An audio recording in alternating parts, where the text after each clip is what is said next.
You're very welcome to the Irish Political Roundup with me, Roisin the Cleric. And me, Paul Brophy. Paul, we are out and about again, and we are back down in this beautiful town in County Kilkenny of Callan, here with the Irish Political Roundup with Councillor Joe Lyons. Yep. Today, Roisin, we're joined by Councillor Joe Lyons, who is a Fine Gael councillor for the Callan Thomastown Electoral Area. And Joe was first elected back in 2019, Joe. 2019, yeah. You're very welcome to Callan. Thanks very much. Especially to St. Mary's Abbey here on Green Street in Callan.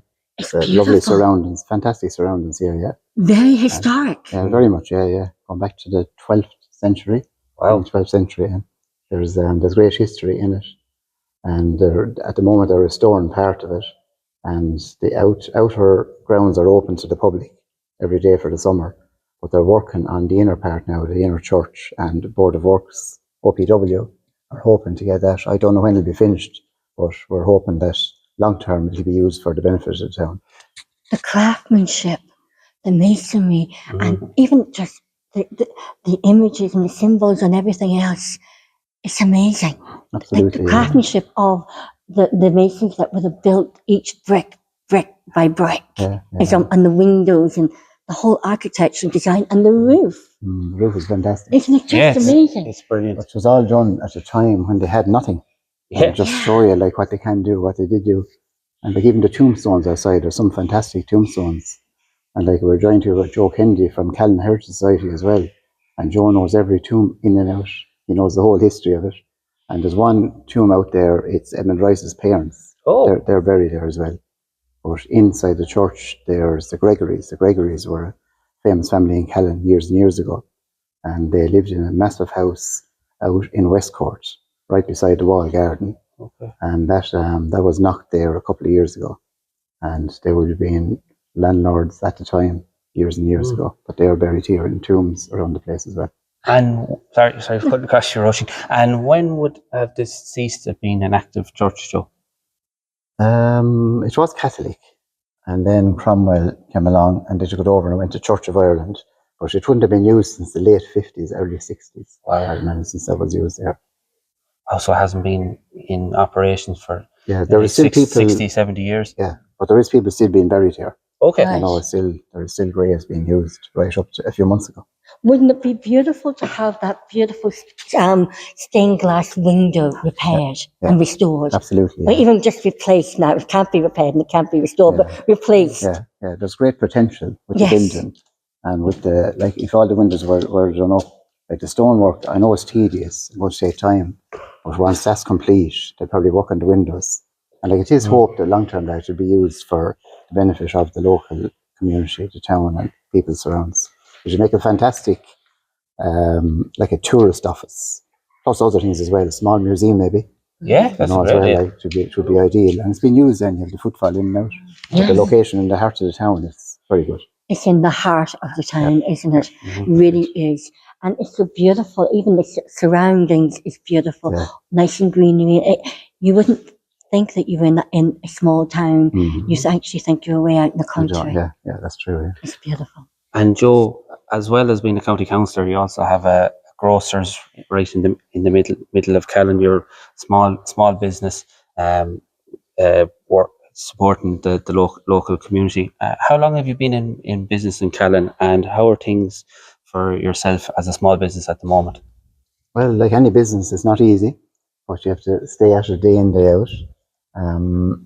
We started there in '86, which is 40 years next year. Right. Which is a long time looking back, but there's been lots of changes in Callan, lots of changes even in business, and there's lots of businesses have closed down recently, and it's not easy in business nowadays. No. And it's all the big giants that are making the moves and making the books. But like every town, every village needs so many small shops and keeps the life and vibrancy in towns.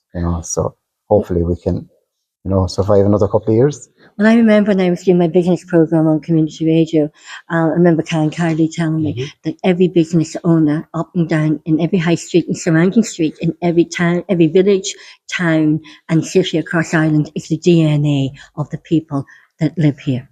Absolutely, yeah. And if you see any small town or village that they have all the businesses have died and closed down and turned to houses, Like the whole life has gone out of the town, you know, and it doesn't make it attractive anymore. And it's very hard to get people into that frame of mind. Like at the moment we're working on Bridge Street. Bridge Street has gone from the busiest street in Ireland one time to a dead street, nobody on it. So they're now currently working at the moment on the buildings. They're trying to promote keeping some of the shops. Now, they obviously can't keep them all, and open up the street. Traffic in Callan car parking in Callan is serious at the moment, and they're looking at Bridge Street behind the streets, trying to open it up that way as well. So at least that'll be some sort of attraction to get people in, but buy the houses, use them up. There have been some for sale, and there's no big take up on them because parking is an issue, and there's no movement in the street to get the whole thing going. So the County Council are working on 2 at the moment, and once they get them opened up as apartments and rent underneath, the whole thing should take off then. From your perspective, you're a small business owner, you're a local trader in your local community in a small rural town. What are the hiccups and stumbling blocks for local traders in a rural community? Well, what's the big attraction at the moment is you go into a supermarket, you have free parking in a wide open car park space, you have everything under one roof, and that is an attraction, and that is effective business, whether we like it or not. And I suppose you don't blame people to, you know, go to these places which are offering that. And parking is the other issue I was saying about. That is fairly serious in Callan at the moment. And there are 2 things, there are 2 main things that put people off coming into towns and villages, that there's no space, no room. You know, if you have a large supermarket outside the city or a town, that's the attraction. But for small local people in the community, and Callan is a growing community, and it's a very popular place to live here outside the city. Well, they need the local traders. Not everybody wants to go in and shop in these big supermarkets. They want to support local businesses, local people, and local food producers and production. So, like the other day, last week was it, that you had a local cafe closed down? And usually a local cafe, the bookshop, the post office, the greengrocer, the veg, the florist, that is all where people locally want to go and support local without a doubt, and Callan has grown, but it's very hard. I work 6 days a week, 6 long days, and it's very hard for people to get committed to 6 days a week, and some people work 7 days a week in their business. But for someone to take on a business now 6 days, there's not too many people who want to do that. And it's a tough job. It's long days. And then when you go to pay employees, that's the headache, to have to be able to pay them, make money, and keep the whole business afloat. And that's the other side of it. You know, and I'd say fair play to anyone that opens up a business nowadays. It's not as easy as it was. And between rates and people are renting, the rates are so high. It is, you know, it's cruel. It's heartbreaking. And I say, when you add up everything, some people look at the whole concept of having their own business and just shake their head and say, well, we'd rather work for somebody else, get our check on a Thursday or Friday, and off we go, and you're off for the weekend. And that's the difference. Now, some people do love the thing of running their own business, but if it's not viable, it's not going to last. Exactly. Yeah. But you need people to support you to make it viable. Yeah. And I'm very lucky. Like, I've been there nearly 40 years. But like, I'm very, very lucky with the support I've got over the years and still get it, which is great. My shop is probably different. Greengrocer and florist is probably different than the ordinary corner shop. And like, I have a butcher's next door, and between the 2 of us, like, we're keeping that bit of life in that side of the street. Like, if we were gone tomorrow, that would be fairly a dead street, you know, and that's the difference. So, long may it last. What would your solution be then to overcome these stumbling blocks and these issues with small local businesses? What do you think needs to happen where we can make our streets alive again and thriving in the local communities? I think anyone renting, the rents are way too high. And Callan isn't as bad. Kilkenny is serious. And if you go in and inquire about anywhere in any street in Kilkenny, straight away, the rent is way too high. And it's a killer. You know, and very, very hard to survive and put a whole business there together. But I think once you go in and start paying employees, that's the big thing, that you have to have the money at the end of every week. And if you haven't a footfall, it's not going to work. and bring people back to shopping local. Absolutely. And buying local. Yeah. Do you remember, we've been saying this for a long Yes. time, Paul, that, you know, remember back in the 80s, you'll be the same age as me, you'll remember the 80s. And like when I came to school in Naas, in Cllr, it was all about buying Irish, buying guaranteed Irish with the logo.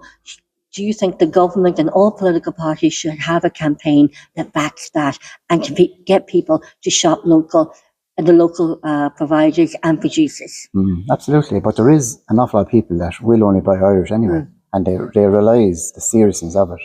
And I know at the moment, I have people come in and if you have tomatoes, are they Irish? No, they won't buy them. Yeah. They're only waiting for the Irish new potatoes. That's the big thing, and that'll take off in another week or two. Yeah.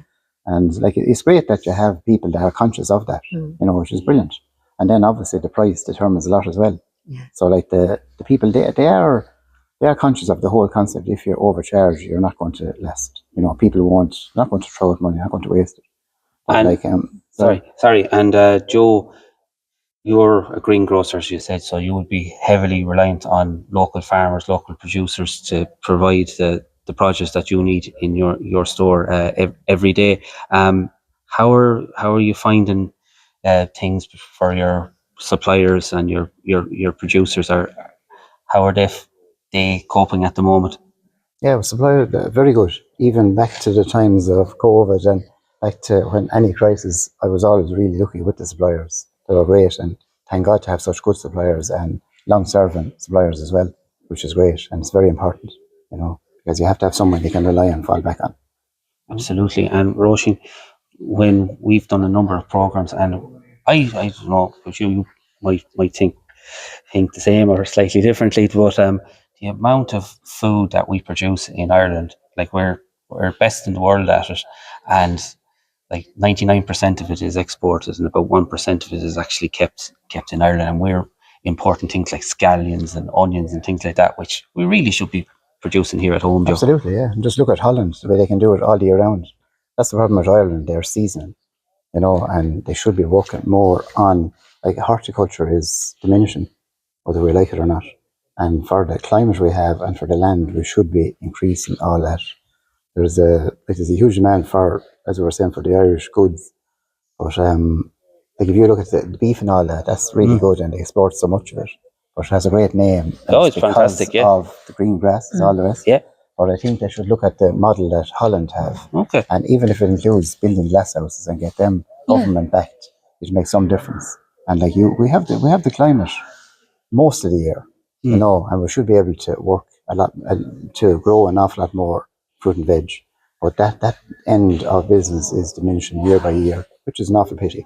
You know? When I was younger, we used to eat in season, and we used to eat food that was grown in the country in season. Whereas now we're eating all food products or produce that is not in season, like eating strawberries in the winter. Well, they are not fresh. So, and that took the joy out. Oh, you know, I remember we used to drive down, even along here, you would see Wexford strawberries. You would stop because you would just stop to taste them. And the difference between the taste of locally grown strawberries compared to the imported will have no taste. So should we go back to eating in season, which is what our body wants as well? Absolutely, yeah. And there is a small number of people doing that, you know, but it's very small. And you need that to be, you know, on a bigger scale and make it effective. But there is a huge difference in the quality of Irish food. And then something you can pick fresh today, there's a big difference in it, like, you know. Like I know once the British Greens come in next week, the week after, the difference of them and the foreign potatoes, there's no comparison, you know, none whatsoever. And that's what people want. And like we're just used to good food, which is good. My grandmother used to say you never eat new potatoes until the second week of July. She's dead right. She's dead right. Yeah, that's when they come into their own. Yeah. And they are like the early Irish ones aren't as good as the British Greens. They are deep potato. Once the first week of July comes in, that's the ones then they'll take over. Yeah. You know, good butter and salt. As well. That's it. Oh, a nice piece of potato, salt and butter. And Kerrygold. And Joe, it said earlier on, you're a councillor for the last six years. You were first elected in 2019. What would be the other big issues that are coming up on the doors here in Callan? Well, you'll always get housing. Housing is an issue. And I know of late a good few houses came on stream around Callan, which was very, very helpful. Callan is probably one of the very few places that they're actually building houses, and like long term that's going to be great for the town. But I know at the moment they're building as fast as they can get them up over in Friary Walk. Friary Walk now is like another town on the edge of Callan, and they've applied for 52, of which they're building. They've applied for another 9 during the week, and they have another space left then. I think there's 40 something, and that'll complete that section of Friary Walk. And there's another square above on the Winegap Road where there'll be, I think there's 65 houses will be going up there. Wow. And again, all that's finished, that'll square up the town. It'll be great for the town, because it brings in youth population, increase the population, and you have them all involved in the hurling, soccer, every club in the town, which is great. And it's only now we're getting the benefit of the new houses. They're all 9, 10, 11, and it makes an awful difference. Yeah, and exactly. And you have a new school, the amalgamated the boys' secondary and the girls' secondary here in Callan, and that's going to see a benefit there as well. But I suppose, Joe, you're fortunate in the sense here in Callan that you can build those number of houses because you have sufficient water capacity, but that doesn't seem to be the case in other parts of Kilkenny. Yeah, and that's proven a huge problem, and it's very controversial. And Cllr are under severe pressure because there's areas they have no access to the public supply, and like it's an awful drawback, and it's something that's on the slow burner. I don't know, will it be anything solved even in the next 12 months, but it's being raised time and time again. Do you think that the Irish water and all water infrastructure should be brought back to local authorities? 100%. They were actually getting the hang of it when it was taken away, and like there was always a problem with the water system, but it was only in a few years that the council were really getting the hang of it, and then the whole thing closed down and opened up as Cllr, and I don't know is that the answer either, and the cost of changing into that utility was crazy. It was mad. And when you phone Irish Water at the weekend, you're getting a customer care assistant from Egypt. You don't know the locality, don't know the local engineers, don't know the local county councillors, don't know anyone. Yeah, that's the whole problem, and it's really driving people, the issue is bad enough if you have a major leak. And you saw it in Thomastown there a few weeks ago. But like you need to have it local, and the lads in the council on the ground know every back road, every backyard, and that makes all the difference. And the farmers know where every pipe, every water pipe, every sewage pipe is. That's it, Even within the fields, in the small fields, and underneath, if it's underneath an old cottage, or there's a sewage pipe coming all through there, then the local farmers know absolutely everything. Yeah. The only good thing from all that in the early days was water metering. That the meters were the best thing ever happened, because people then were responsible for inside their own boundary, and overnight all the consumption or the waste fell because people looked after their own leaks. Up to then it never did. So that was one advantage of the water meters. Okay. Like they definitely paid for themselves. Talking of water, one of the things that you referred to when you were campaigned for, when you in your first local elections, was for the King's River to be cleaned. Tell us about that and any updates you have on that. Right. Well, that was one thing I said I'd take on, and I said I wouldn't leave it on the back burner, and worked hard on it for the best part of 5 years. Now it took a long time, and there was a lot of hard roads that we went, and a lot of doors closed in our faces because nobody wanted to put money into the King's River. The river was silted and has been for quite a number of years, and the major part was between the bridges, the Friary Bridge and Bridge Street Bridge. So we looked for funding, and everywhere we went, the answer was no, it cost too much. Then they spoke of asbestos in the river and every excuse under the sun. So after a long, long time and a long, hard road, but with the help of so many really good people, we put a plan together, and at the end of the day, it was passed only for Minister Heather Humphreys and Minister Patrick O'Donovan, the two of them they came down. We invited them down to the town, and Heather came twice and Patrick came once, and both of them agreed that something has to be done. So we put a plan together, and we joined up with the Callan Town team. We got great support then from locals, and even the locals living at the river, like the Billy Hugh Bakery and people like that. There was a canoeing club, Darrell O'Dwyer, people like that, they all supported, everyone supported, and particularly people that were getting flooded. Oh, So, absolutely. Yeah, it went forward anyway, and eventually it was announced then we got $250,000 to clean between the bridges. And not long after that, then we got 30,000 to clean. There was an eye of the bridge blocked. There's 3 eyes in the bridge on Briss Street, and there was one completely blocked. So we got 30,000 for cleaning out that. And when it came to do it, it rained non-stop. The river level rose, and they couldn't do it. So it was transferred to the following year, and that was done there last year, and that was very beneficial. It was great help. So now the $250,000 will be, it's earmarked for the 1st of July. So they're all ready to go. The plan's in place, ready to go to dredge the river and take the unsightly, because it was unsightly, especially in the heart of the town. And it's right beside the Abbey Meadow. There's a park there that the County Council bought. It was part of the Friary complex, and the moat that's on the other side. So the boys are ready to move in on the 1st of July. They have a 3-month gap, but they will do it now, because especially with all the dry weather, the river levels are lower, and they will get the job complete, hopefully in a month, hopefully. You mentioned Minister Heather Humphreys, who's now retired and stepped back. She didn't run in the last general election, and she was a minister up from Cavan. And Patrick O'Donoghue. Kilkenny missed out on getting someone from, we have a Deputy Catherine Callaghan, Carlo Kilkenny, she's based in Carlo, but we missed out on getting someone to represent us either in the Dáil or the Shannon. Do you think that is something that people of Kilkenny miss, is not having either in South Kilkenny, your colleague Michael Doyle in the Shannon?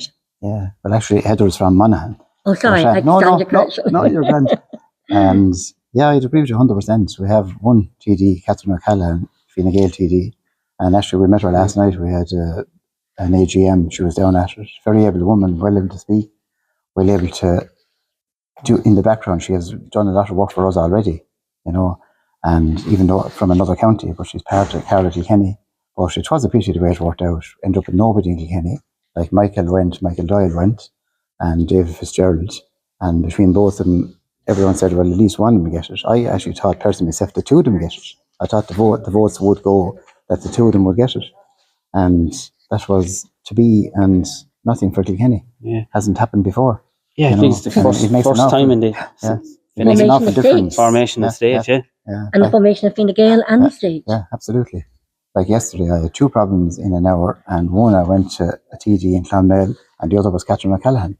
But I was just saying the difference that before you had them on your doorstep, you know. With no people in Kilkenny, if you had an office, if we had senator, at least then there would have been an office somewhere. Whether it would have been an office for Deputy Catherine Callaghan, there would have been an office for a senator, and the county councillors all go to actually deliver for the people of Kilkenny. Yeah, and you need that contact. But Catherine, in fairness, she's going to have a part-time office over where I am in Callan, and that'll be, you know, some sort of a help as well, so we can work together, you know, and hopefully it will ease the burden, because like you have to have somebody in the county. Absolutely, because as a councillor, not just county council things come to you, but a whole range of stuff, and a lot of times you need somebody at a higher level to push that for you. Oh, without a doubt, yeah.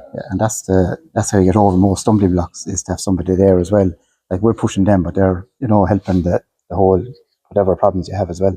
Well, you see, county councillors are boots on the ground, grassroots. You are the ears and the eyes and the voice of the local people in every community, every village, every rural farming, agriculture, and every street and high street in Kilkenny. Yeah. So you are the voice and the ears and for the people, not just for the people, but also for the TDs, where you tell them this is what is happening. We need to sort this out before it escalates and becomes a crisis. This needs to happen. So you give that information to the TDs. Absolutely, yeah. And I often said that the municipal meetings, that's where most of the work is done. And I think that's more important than the main meetings in Kilkenny. And like we're lucky, we have a really good engineer here, and he is great at listening to problems and great at fixing them. And long may it last that we have him here, Declan Murphy, and he's a really able engineer. And I know lots of other areas would love to have him, but he is, say, on the ground. He knows every back road now, even though he's a Kerry man. But he knows every gap in every field. And I'm a dairy woman. And you're dairy, and he keeps the whole show on the road. Yeah. And without that, I think municipal meetings are so important. They're really, really good. And it was actually, now that you mentioned that, Joe, when we interviewed Seamus Morris, he was saying, when we talk about local government rushing, that if the municipal districts were funded properly, that would make a huge difference. And do you think if you had, I'm sure you have a discretionary budget for Callan Thomastown district, but it's small, I'd say, in the grand scheme of things. But it's if you were funded properly, you think local government could be more effective? Absolutely, yeah. Do you think I always grew up in Derry that politics were local. And all politics, as you know, your county council, all politics begin and end local. Regardless of where you have Leinster House, which is amazing and great, and the TG's up there. But all the people, do the people, from what you're listening to, do they feel that they are being listened and heard? It depends on the problem. Any problem I take on, I'd stay at it and try and get a solution. But some people, they do appreciate it. But I know some of them, once they go to Leinster House, some of the problems are not forgotten, but they're just kind of, maybe there's so many, but they're kind of put in the back burner, some of them, not them all now. And that's the problem itself. I think there's more done on the ground with councillors and the ordinary members of the public, because they have contact with their, advisingly, they have contact with their engineers, and they can keep at it, and they're meeting as well, which is very important, So I think on the ground here locally is more important.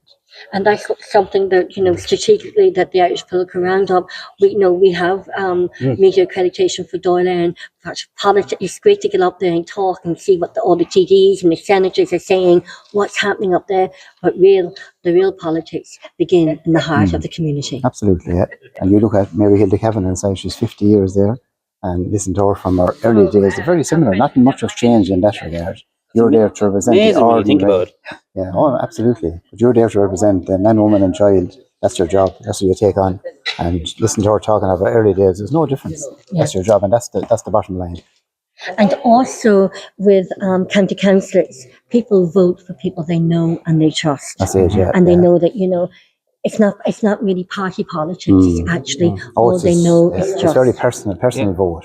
Yes. Yeah, and that's it. People will, Fianna Fáil might vote for Fine Gael might vote for Fianna Fáil, but it's just who you know, and whether they're living up the road or down the road, once they know somebody, and that's whereas party politics is a brand, and you just go for the brand, and that's it. And you were elected on the first count, so it was a fair endorsement from the people in the Callan Thomastown Electoral Area. Well, without every vote, and I often said every vote matters, Absolutely. So you can't forget them either, so it was great to get in like that. But that's your job, and that's what you put yourself out for.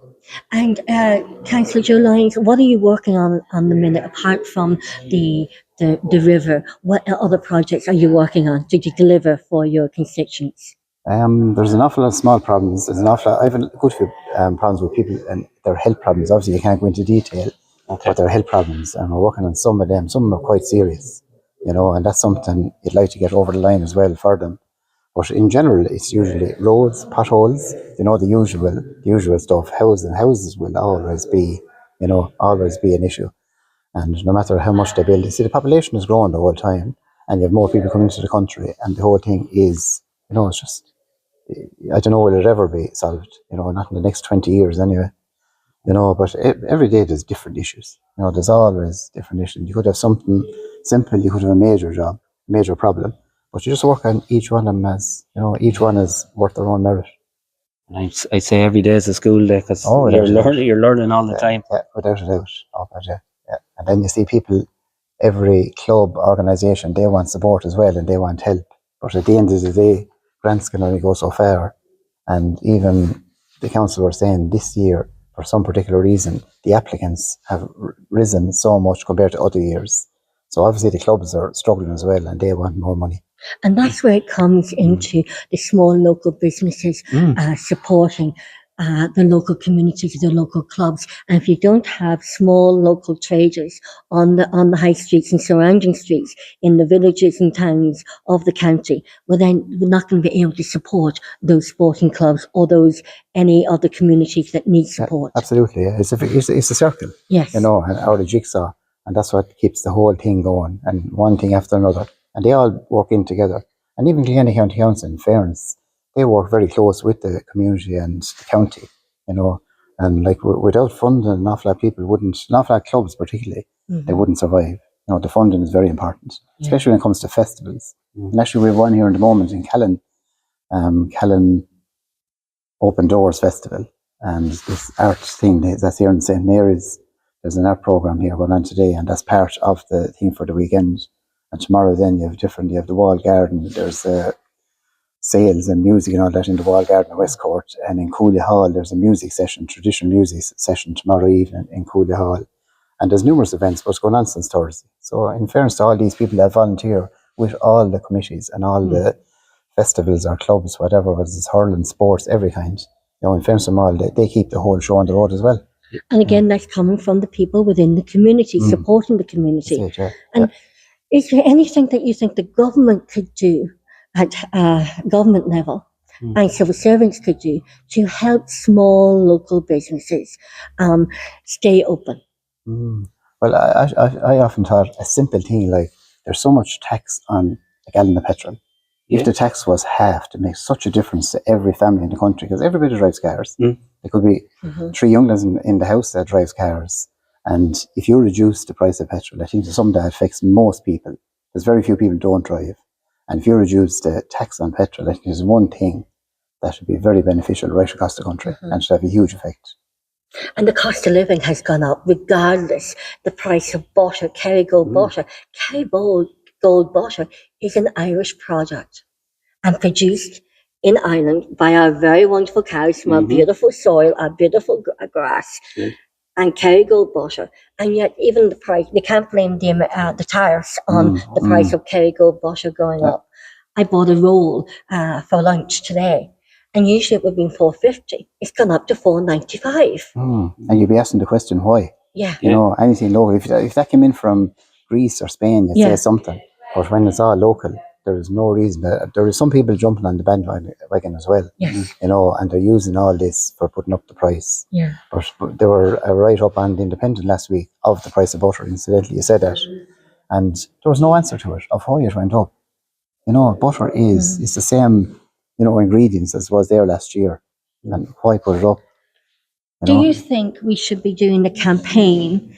You know, I know everybody says, oh, Trump, you know, everything, but he's doing exactly what the people wanted him to do. He's bringing back employment, he's bringing back manufacturing, he's bringing back home produce and growing their own food and manufacturing their own cars and everything.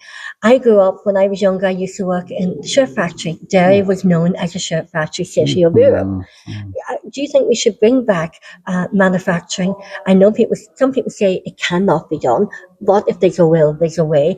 And buying off our local farmers, and instead of export, yes, we have to export because that's also, but actually also stop importing vegetables and food like scallions, you know, and maybe produce more of our own food. Yeah, they support our farmers. 100%. Yeah, and Trump is right in looking after his own corner of his country. But as I said earlier, if we got some sort of a grant or some incentive for people to grow more vegetables, I think that'll be the thing that'll clinch it. But like we could, at the moment, there is no, like, you depend on the weather as well. But like as I said, in Holland, you have so many glass houses. You have indoor, you have outdoor, and that'll be. You know, you need that money, you need that finance behind it, set up like that. And common sense. And there's very few common sense. And we have the land to do it. We have the land to do it. Plenty of room. Holland didn't have. And we have the agriculture, we have the farmers, that's right, we have the skills, we have the wisdom, the knowledge and experience. See, at the moment now, the big money is in cattle and milk, but there is no mention of horticulture. And it's something that needs to be, you know, tackled. And maybe Martin Hayden might come along and try and get something working through the IFA, Board Glass and all them, and work that way. And it should be employment as well. It certainly was. Because if you go down the road here, Ivor, you know, Ivor down there, they had a great system there. And Kildare College, they have a great set up there as well. And I get some of the stuff there now, and their stuff is wonderful. It's really, really good. Yeah. You know, but if you do that on a bigger scale, you know, good flat land in Kilkenny as well. So that's absolutely. It's a no-brainer to me, Roisin. Yeah, and bring in the greenhouses for the winter months and for the weather, without a doubt, and you can then grow the vegetables even up higher on off the ground for the rain or the frost, and also it's like common sense is maybe even with the fisheries, Martin Hayden was a junior minister. He went up with Jennifer Carroll McNeil, met with the former councillor, now Senator Manus Boyle. I'm getting all these names right. You're right. You're on the ball. Manus Boyle, and and then they got the 12 points of 12 points, is it? 12 the programme for government. The programme for government. So hopefully now that the fishermen, maybe we'll wait and see what happens, but if as the CEO of the Southwest Irish Fisheries, Patrick Murphy, he said, if the Irish agriculture and farmers don't speak up now, the same thing that happened to the fishermen will happen to the farmers. That's it, yeah. And the fishermen are always badly done by. And like, we're an island, but I don't think enough people eat enough fish. Yes. It doesn't affect us as regard employment and industry and that, but like, we should be eating more fish. It's a lot healthier. Yes. And like, in fairness, they're trying to turn around. They're trying to support them more, and they deserve it. Like, but there's an awful lot of Irish water's gone as well, and that's another problem. That's another issue. That only 15.5% of our quota is for Irish fishermen. When it comes to fishermen, how I've learned so much by doing these interviews by the Irish Political Roundup. It's by talking to politicians locally and local activists, because that is where we've learned so much. Even what you said, Joe, about greenhouses. Now that's something that should seriously be looked at as well. Like, you could do that at scale in a place like Kilkenny, because you have the good flat land. Greenhouses, they're not that expensive to make. They can be prefabricated, and you can put them up very, very quickly. There 4 years ago down in Wexford, and he is struggling, but he needs the aid, he needs the finance, to keep it going. And like, if he does, because he'll go to the wall if he doesn't get some help, and like, farmers get aid, everyone gets aid, but the horticulture are the ones that there's no big incentive there. So hopefully they will. Well, maybe we can continue this conversation, Councillor Joe Lyons, further of solutions to come up for government to find the funding and how they can actually help the horticulture and make Ireland great again. Absolutely, 100%. And just before you finish, just say where you are now in St. Mary's, this is on the Callan Heritage Trail, and that's a trail that I started about 2 years ago. And we, in conjunction with Kilkenny County Council, we got all the historical sites through Callan Town on a map. There's a trail of maps around the town, and it starts out in Cherryfield Famine Graveyard and ends up out in Westcourt, out in Edmund Rice's. But this is one of the pints. There's 12 pints. And it's great for people now coming to the town that you've never heard before.